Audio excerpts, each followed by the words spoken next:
जामवंत के बचन सुहाए, सुनि हनुमंत हृदय अति भाए। तब लगी मोहि परखेउ तुम भाई, सही दुख कंद मूल फल खाई। नमस्कार मित्रों, राम श्रृंखला भाग 76 में आप सभी का स्वागत है। मित्रों, पिछले अंक में हमने देखा किस तरह जामवंत द्वारा हनुमान जी को उनकी शक्ति याद दिलाने पर हनुमान जी तुरंत लंक विध्वंस करने के लिए आतुर हो जाते हैं और जामवंत से कहते हैं कि बताओ मैं क्या करूं, कहो तो मैं पूरे पर्वत सहित रावण को यहाँ ले आऊं, और या तो कहो पूरी तरह से लंका को नष्ट करके सीता जी को ले आऊं, जो कहो वो करके तुरंत मैं आ जाऊं। लेकिन जामवंत जी ने उन्हें शांत कराया और कहा कि केवल इस समय आपको जाना है और सीता जी का पता लगाकर आना है, बाकी शेष कार्य प्रभु ही करेंगे। उनकी यह बात हनुमान जी को अच्छी लगी और उन्हें हर्ष हुआ और उन्होंने सभी वानरगणों से निवेदन किया कि जब तक मैं सीता जी का पता लगाकर न आ जाऊं, आप लोग थोड़ा कष्ट सहें, कंदमूल खाकर अपना समय व्यतीत करें और मेरा इंतज़ार करें, और मैं निश्चित ही सीता माता का पता लगाकर सकुशल लौट आऊँगा, क्योंकि मेरे मन में हर्ष हो रहा है कि यह कार्य निश्चित होगा। और ऐसा कहकर सभी को नमस्कार कर हनुमान जी वहाँ से चल देते हैं। काफ़ी दूर तक चलने के पश्चात जब समुद्र में हनुमान जी की यात्रा काफ़ी दूर तक हो जाती है, तो समुद्र देव को लगता है कि यह तो राम काज के लिए जा रहे हैं, इन्हें थोड़ा विश्राम मिलना चाहिए। तो वो मैनाक पर्वत से कहते हैं कि तुम थोड़ा ऊपर उठ जाओ और हनुमान जी को अपने ऊपर विश्राम करने के लिए कहो। उनकी बात मानकर मैनाक पर्वत ऊपर उठते हैं और हनुमान जी से आग्रह करते हैं कि आप आइए और मेरे ऊपर थोड़ा देर विश्राम कर लीजिए, क्योंकि अभी मार्ग काफ़ी लंबा है। किंतु हनुमान तेहि परसा कर पुनि कीन प्रणाम, राम काज कीन्हे बिनु मोई कहाँ विश्राम।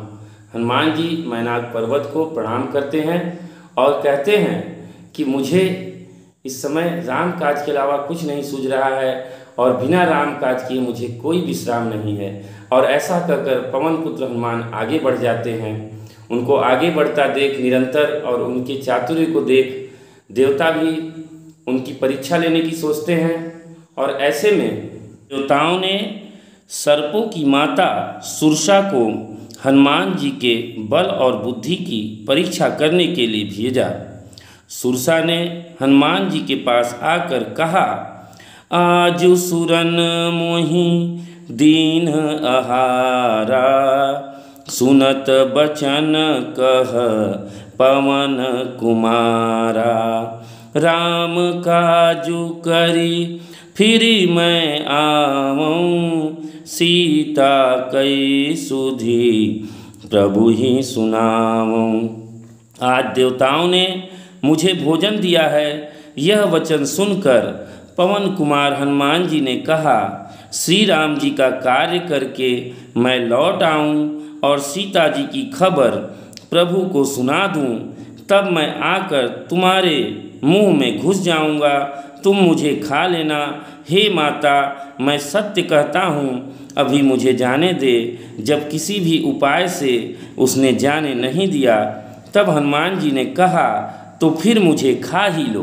भोजन भरिते ही बदनु पसारा, कपितनु कीन दुगुन विस्तारा, सोरह जोजन मुख तेहि ठयऊ, तुरत पवन सुत 32 भयऊ। उसने योजन भर अर्थात 4 कोस में मुंह फैलाया, तब हनुमान जी ने अपने शरीर को उससे दूना बढ़ा लिया। उसने 16 योजन का मुख किया, हनुमान जी तुरंत ही 32 योजन के हो गए। जस जस सुरसा बदनु बढ़ावा, तास दून कपि रूप देखावा, सत जोजन तेहि आनन कीन्हा, अति लघु रूप पवन सुत लीना। जैसे जैसे सुरसा मुख का विस्तार बढ़ाती थी, हनुमान जी उसका दूना रूप दिखलाते थे। उसने 100 योजन का 400 कोस का लगभग मुख किया। तब हनुमान जी ने बहुत ही छोटा रूप धारण कर लिया। बदन पैठी पुनि बाहिर आवा, मांगा विदाता ही सिर नावा, मोहि सुरन जेहि लागी पठावा, बुद्धि बल मरम तोर मैं पावा। और वे उसके मुख में घुसकर तुरंत फिर बाहर निकल आए और उसे सिर नवाकर विदा मांगने लगे। उसने कहा, मैंने तुम्हारे बुद्धि बल का भेद पा लिया, जिसके लिए देवताओं ने मुझे भेजा था। सुरसा ने कहा, तुम श्री रामचंद्र जी का कार्य करोगे, क्योंकि तुम बल बुद्धि के भंडार हो। यह आशीर्वाद देकर वह चली गई।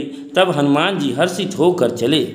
समुद्र पार कर हनुमान जी ने एक भारी वन देखा, जहाँ अनेकों प्रकार के वृक्ष फल फूल से शोभित हैं। पक्षी और पशुओं के समूह को देखकर तो वे मन में बहुत ही प्रसन्न हुए। सामने एक विशाल पर्वत देखकर हनुमान जी भय त्याग कर उस पर दौड़कर जा चढ़े। पर्वत पर चढ़कर उन्होंने लंका देखी। बहुत ही बड़ा किला है, कुछ कहा नहीं जाता। भयंकर शरीर वाले करोड़ों योद्धा यत्न करके बड़ी सावधानी से नगर की चारों दिशाओं में सब ओर से रखवाली करते हैं। उनको देखकर हनुमान जी ने मन में विचार किया कि अत्यंत छोटा रूप धरूं और रात के समय नगर में प्रवेश करूं।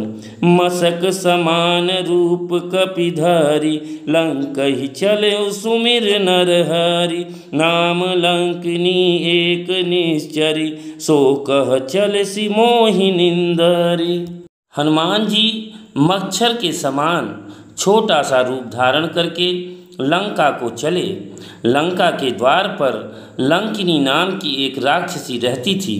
वह बोली, मेरा निरादर करके बिना मुझसे पूछे कहाँ चला जा रहा है? हे मूर्ख, तूने मेरा भेद नहीं जाना। जहाँ तक चोर हैं वे सब मेरे आहार हैं। महाकपि हनुमान जी ने उसे एक घूंसा मारा, जिससे वह खून की उल्टी करती हुई पृथ्वी पर लुढ़क पड़ी। वह लंकिनी फिर अपने को संभाल कर उठी और डर के मारे हाथ जोड़कर विनती करने लगी। वह बोली, रावण को जब ब्रह्मा जी ने वर दिया था, तब चलते समय उन्होंने मुझे राक्षसों के विनाश की यह पहचान बता दी थी कि जब तू बंदर के मारने से व्याकुल हो जाए, तब तू राक्षसों का संहार हुआ जान लेना। हे तात, मेरे बड़े पुण्य हैं जो मैं आप जैसे श्री राम के दूत को अपने नेत्रों से देख पाई। तात स्वर्ग अपवर्ग सुख, धरिय तुला एक अंग, तूलन ताहि सकल मिली, जो सुख लव सतसंग। हे तात, स्वर्ग और मोक्ष के सब सुखों को तराजू के एक पलड़े में रखा जाए तो भी वे सब मिलकर दूसरे पलड़े पर रखे हुए उस सुख के बराबर नहीं हो सकते जो क्षण मात्र के सत्संग से होता है। प्रबसी नगर कीजे सब काजा, हृदय राखी कौशलपुर राजा, गरल सुधारिपु करहि मिताई, गोपद सिंधु अनल शीतलाई। अयोध्यापुरी के राजा श्री रघुनाथ जी को हृदय में रखे हुए नगर में प्रवेश करके सब काम कीजिए। उसके लिए विष अमृत हो जाता है, शत्रु मित्रता करने लगते हैं, समुद्र गाय के खुर के बराबर हो जाता है, अग्नि में शीतलता आ जाती है, गरुड़ सुमेरु रेणु समताही, राम कृपा करी चितवा जाही। अति लघु रूप धरेउ हनुमाना, पैठा नगर सुमिरि भगवाना। और हे गरुण जी, सुमेर पर्वत उसके लिए रज के समान हो जाता है, जिसे श्री राम ने एक बार कृपा करके देख लिया। तब हनुमान जी ने बहुत ही छोटा रूप धारण किया और भगवान का स्मरण करके नगर में प्रवेश किया।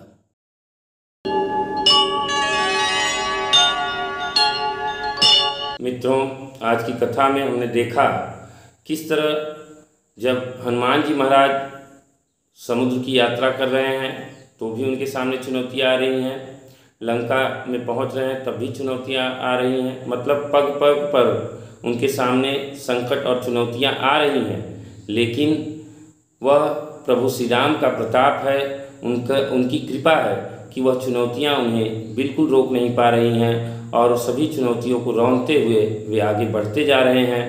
और प्रभु की कृपा का प्रभाव ऐसा है कि उन्हें जगह जगह सहायता भी प्राप्त हो रही है। तो यह प्रभु की कृपा है। जब हम कभी भी परमार्थ के कार्य में लगते हैं तो हमारे सामने भी चुनौतियाँ आती हैं, लेकिन अगर हम सच्चे मन से परमार्थ पे निस्वार्थ भाव से लगे हैं तो वह चुनौतियाँ निश्चित दूर हो जाएंगी, इसमें कोई दो राय नहीं है। तो मित्रों, यहाँ हमें यही सीखने को मिलता है, यदि हम सत्कर्म में लगे हैं, किसी की सहायता में लगे हैं, किसी के परोपकार में लगे हैं, किसी की सेवा में लगे हैं, निस्वार्थ ढंग से सच्चे मन से लगे हैं, तो हमारे सामने चुनौतियाँ भले ही आ जाएं, लेकिन वो चुनौतियाँ टिकेंगी नहीं, निश्चित रूप से नष्ट हो जाएंगी, क्योंकि वहाँ पर प्रभु का सामर्थ्य हमारे साथ गतिशील रहता है। उसके बाद यहाँ कथा में एक और बात बहुत महत्वपूर्ण जो निकल के आई कि जहाँ पे लंकिनी ने हनुमान जी से कहा, तात स्वर्ग अपवर्ग सुख धरिय तुला एक अंग, तूल न ताहि सकल मिली जो सुख लो सत्संग। मतलब उसने कहा कि स्वर्ग के सुख और मोक्ष के सुख को भी अगर एक तराजू पे रख दिया जाए तो वह सत्संग की बराबरी नहीं कर सकता, क्योंकि सत्संग से ही हमारा विवेक जागृत होता है। बिन सत्संग विवेक न हुई, क्योंकि हम अज्ञानता, माया हमें अज्ञान बनाए हुए है। माया की जो अज्ञान रूपी जो चादर से हमारा मन ढका है, हमारी जो बुद्धि, हमारा जो विवेक ढका हुआ है, हमारे विवेक पे से वह अज्ञानता रूपी चादर को हटाने का जो कार्य करता है वह सत्संग है। सत्संग द्वारा हमें यह पता चलता है कि प्रभु तक पहुँचने का मार्ग क्या है, कैसे हम पहुँच सकते हैं, हमारे जीवन में क्या कमियां हैं, क्या गड़बड़ियां हैं, उसे हम कैसे दूर कर सकते हैं, और उसे दूर करने के बाद हम किस तरह से प्रभु तक पहुंच सकते हैं, यह हमें सत्संग बताता है।